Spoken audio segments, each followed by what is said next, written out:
Assalamualaikum warahmatullahi wabarakatuh. Perkenalkan, nama saya Muhammad Fitril Adiko dari Statistika 2022 kelas A. Jadi pada kesempatan kali ini saya akan menjelaskan sebuah materi, yaitu sains dan teknologi dalam Al-Quran. Tanpa berlama-lama lagi, mari kita masuk ke materinya. Jadi pertama saya akan menjelaskan mengenai paradigma Qurani dalam menyelesaikan masalah kehidupan. Nah, paradigma Qurani adalah pandangan hidup atau cara pandang yang didasarkan pada Al-Quran sebagai sumber utama dalam menyelesaikan masalah kehidupan. Paradigma ini menekankan pentingnya mengikuti tuntunan Allah Subhanahu wa Ta'ala dan menetapkan Al-Quran sebagai pedoman utama dalam berpikir dan bertindak. Manusia diberikan kebebasan dalam berpikir dan bertindak, namun juga harus bertanggung jawab atas setiap tindakan yang dilakukan.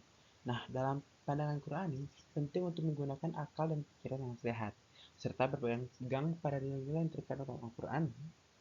Paradigma Qurani juga menghargai perbedaan dan memperhatikan aspek sosial dalam menyelesaikan masalah kehidupan, dengan mengakui potensi dan keberagaman untuk saling berbagi dan bersatu untuk mencapai tujuan bersama. Nah, dalam pandangan Qurani, masalah kehidupan dipandang sebagai ujian dan tantangan yang harus dihadapi untuk meningkatkan kualitas hidup dan memperbaiki keadaan. Qurani mendorong sikap positif dan optimis dalam menghadapi masalah serta mencari solusi terbaik dengan berpegang pada ajaran Al-Quran. Dalam praktiknya, paradigma Qurani dapat diaplikasikan dalam berbagai aspek kehidupan seperti dalam bidang sosial, ekonomi, politik, pendidikan, dan lingkungan, dengan menjaga keseimbangan antara kepentingan individu dan kepentingan kolektif, serta memperhatikan aspek keadilan dan kesetaraan. Selanjutnya, saya akan menjelaskan mengenai peran Al-Quran dalam menghadapi perkembangan sains dan teknologi modern. Nah, seperti kita ketahui, Al-Quran itu memiliki peran penting dalam menghadapi perkembangan sains dan teknologi modern. Sebagai kitab suci umat Islam, Al-Quran memberikan panduan etika dan moral bagi para ilmuwan dalam mengembangkan teknologi.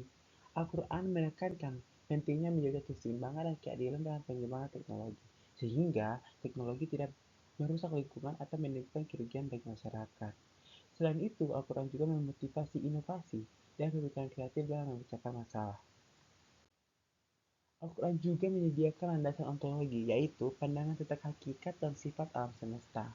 Pandangan ini membantu para ilmuwan untuk memahami keterkaitan antara sains dan agama, serta menjaga keharmonisan dan keselarasan dalam pengembangan sains dan teknologi. Selain itu, Al-Quran juga memberikan contoh empiris tentang pengamatan dan pengembangan ilmu pengetahuan. Al-Quran menunjukkan bagaimana Nabi Muhammad SAW dan para sahabatnya mempelajari alam semesta dan memahami kekuasaan Allah Subhanahu wa Ta'ala di dalamnya.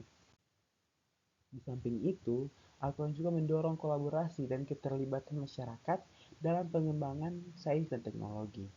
Al-Quran menekankan pentingnya kerjasama dalam memecahkan masalah-masalah kehidupan, sehingga pengembangan sains dan teknologi tidak hanya berorientasi pada kepentingan individu, tetapi juga pada kepentingan bersama.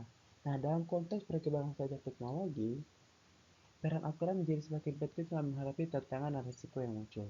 Oleh karena itu, para ilmuwan muslim harus menggunakan Al-Quran sebagai sumber inspirasi dan panduan dalam pengembangan sains dan teknologi, sehingga sains dan teknologi dapat membawa manfaat bagi manusia dan menciptakan harmoni dengan alam semesta.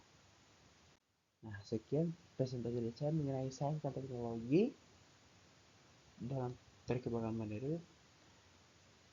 Wassalamualaikum warahmatullahi wabarakatuh.